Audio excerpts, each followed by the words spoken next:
Thank you Jesus. యేసుక్రీస్తు నామములో మీ అందరికీ నా యొక్క హృదయపూర్వక వందనములు. ఈరోజు దేవుడిచ్చిన వాగ్దానము మహారాష్ట్రలో నుండి సామెతలు 1వ అధ్యాయము 33వ వచనం. నా ఉపదేశమును అంగీకరించువాడు సురక్షితముగా నివసించును. Amen, amen, amen. క్రీస్తునందు ప్రేమైన సహోదరి సహోదరులకు ఈరోజు దేవుడిచ్చిన అద్భుతమైన మాటలను బట్టి మనము దేవుని స్తుతించాలి.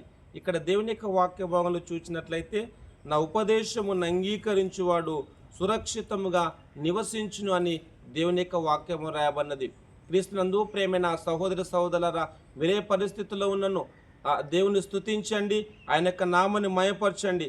ఎందుకంటే ఆయనకు ఉపదేశాన్ని అంగీకరించిన వాడు సురక్షితంగా నివసించును అని దేవుని యొక్క వాక్యము రాయబడిన విధంగా ఆయన ఉపదేశాన్ని వింటూ ముందుకు సాగాలని ప్రభు మనందరితో మాట్లాడుతుంటుండగా ప్రార్థన చేద్దాం. ప్రార్థన.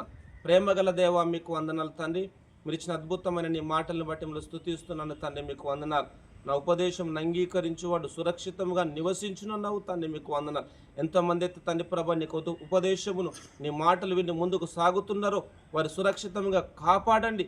వారిని వారి కుటుంబాన్ని దీవించుము, ఆశీర్వదించుమని సమస్త మహిమ గంట ప్రభావాలు మీకు చెల్లిస్తూ యేసుక్రీస్తు నామములో ప్రార్థిస్తున్నాను తండ్రి.